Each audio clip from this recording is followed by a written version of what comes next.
Hey guys, Ultra Maximus official merchandise is now available on my Spring store. Help support the channel and shop by clicking the link below. Test your might. Test your might. Test your might.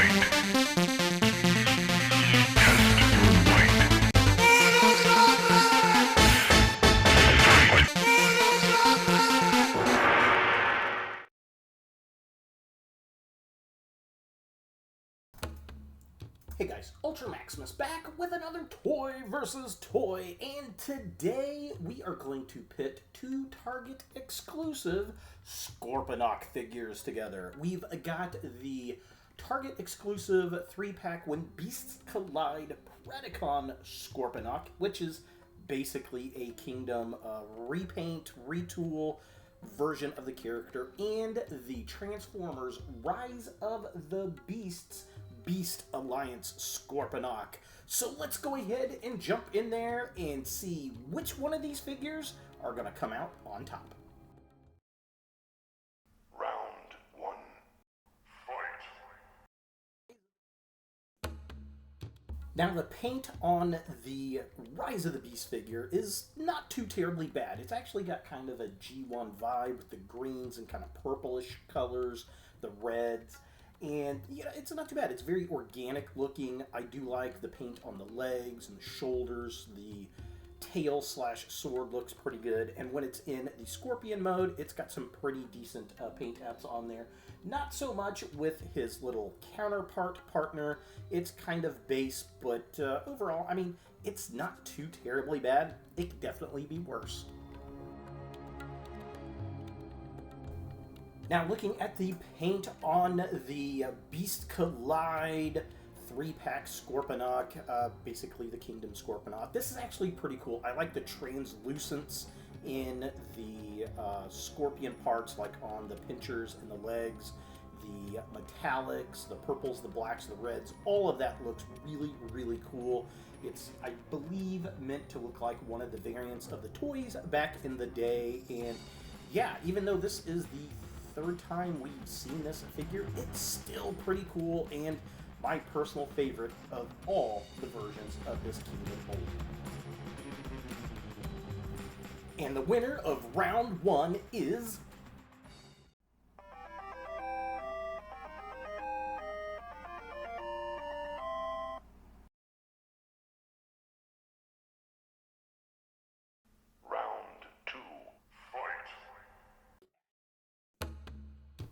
Now, taking a closer look at the sculpt for the Rise of the Beast Scorponok, it's kind of weird. It's not bad. I do like the shoulder flares. I think those are very cool. For the price point, about $15, $16, it's not bad. The head is interesting. It's got a very kind of G1, very loosely G1 style, but the face, definitely interesting, definitely different. There are some gaps in it, but overall, not too bad. I do love the Predacon logo in the chest. Just, you know, it's not a bad design. It's not the best design.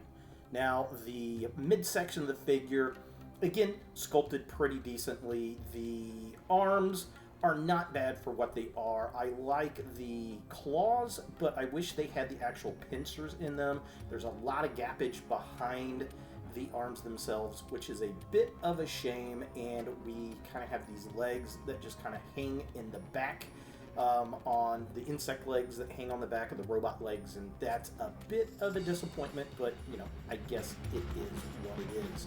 Now, the legs themselves are very sturdy. The robot legs look really cool. I wish there's a little bit more articulation in the feet. But the biggest drawback here are those insect legs, and they just kind of hang out, and, well, that's really just kind of a Scorponok type of issue on any figure I've seen. Now, looking at the Beast Collide Scorponok, I definitely love this sculpt. It's very much like the Beast Wars cartoon vibe. He gets two different head sculpts, which I definitely dig. He's got a very cartoon-esque head sculpt, and he's got the alternate one, which I prefer that, actually, which is the Sandstorm head sculpt. I think it looks better, but I do like the tail. Very cool. The shoulders, again, you gotta have those shoulders for a Scorponok, but these have kind of a textured kind of vibe to them, and I'm definitely digging that. Especially like on the tail and all the kind of armored pieces, has a very organic kind of exoskeleton crusty kind of vibe, which is very, very cool. And again, I think that this is the better of the two head sculpts. It just fits this mold better. I think the black and the red just looks a lot better in the design. So I mean, you could put either head sculpt you like on here, but the fact it comes with two of them, I think that's very, very cool. Now the body, again, put together really well. I love the great big pincers they got going. Now this one's a little kind of finicky because the pincers want to pop off. I don't know if it's because of the type of plastic. And this guy's got the same problem we had with the other one. The insect legs just kind of hang in the back, and there's not much you can do with those regardless of which Predacon that you're dealing with. It's just something we've had since the beginning. Legs on this figure, very stable. They're kind of hollow in the back, which is a bit unfortunate, but that's really for the transformation, so you can kind of get over that a bit, I guess, and it stands nice and well with those tiny little feet, surprisingly. And the winner of round 2 is...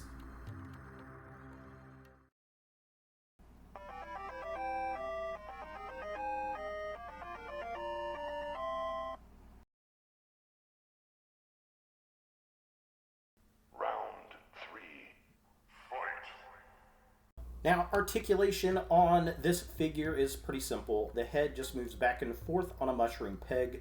There's nothing at the waist. The arms do move up and down. They're on a ball joint at the shoulder.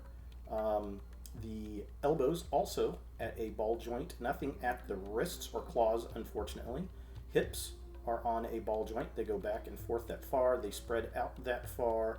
And then we've got a bend at the knee as well. And that is really it for articulation. Now, our other Scorponok has the head on a ball joint, moves around it up and down. It does have a twist at the waist. Arms do move out and they move up as well. Very nice. There is a hinge joint at the claw and it moves around. So that's cool. I definitely dig that. Lots of articulation there. We've got an elbow bend. Legs do kick back and forth. Kick up that far forward, and then there's a twist at the upper leg, which is nice. We've got a nice knee joint right there, and the foot moves up and down, and we got the crazy ankle rocker pivot we love, with this being the widest possible stance with both feet flat on the floor. And the winner of round 3 is...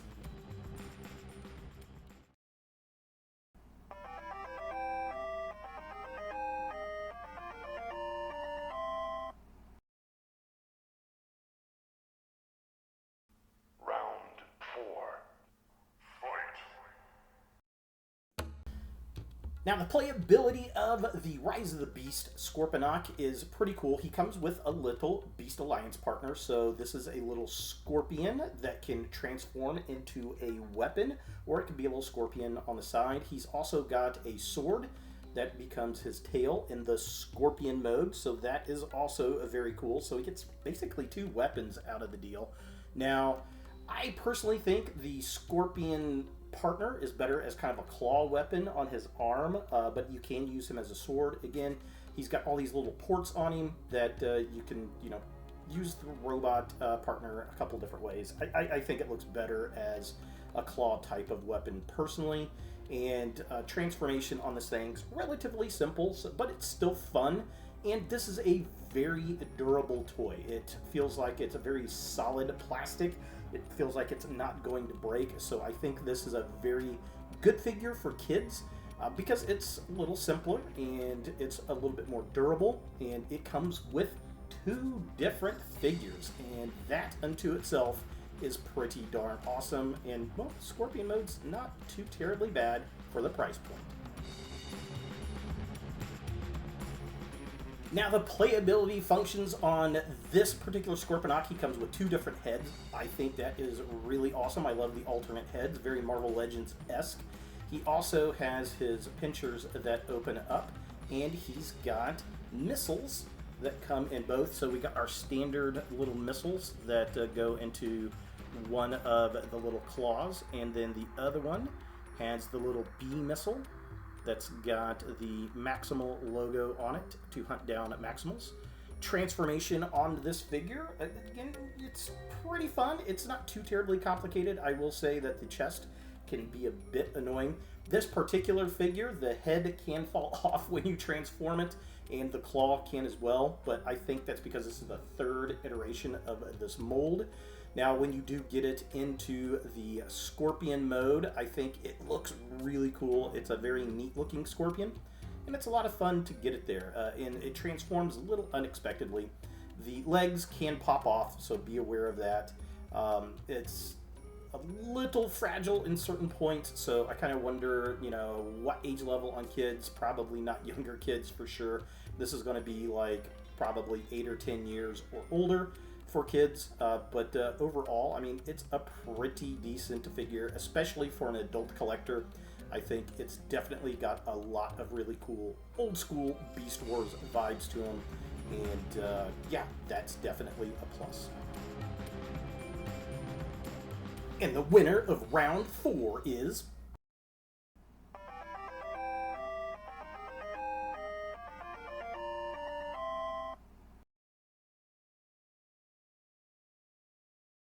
Final round.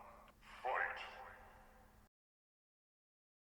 Okay, so let's talk about cost on these figures. Now, the Kingdom Retool Buzzworthy Scorponok from Beast Collide, that can run, the original set was like $75 at Target, and I've seen that go up to like $150 online currently. Now, you can get the individual figure, you can find them loose online. I see him go anywhere from $22 up to $35, and of course you can get the Kingdom version of the figure as well as Sandstorm. The Kingdom Scorponok at the time of this recording can go anywhere from about $15 to $50 online, and the Legacy repaint with the different head sculpt of Sandstorm can go from anywhere from about $10 to about $40 at the time of this recording. As far as the Rise of the Beast figure, at the time of this recording, it is currently retailing at Target for $15 or $16, and I've seen it as high as $30 online because it is a Target/Toys R Us exclusive. And the winner of round 5 is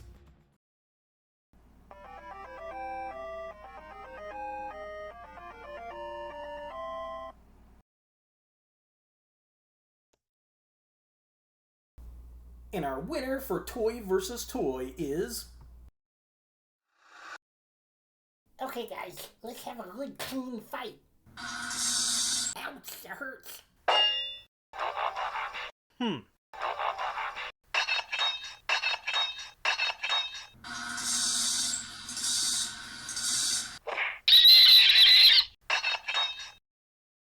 He wins.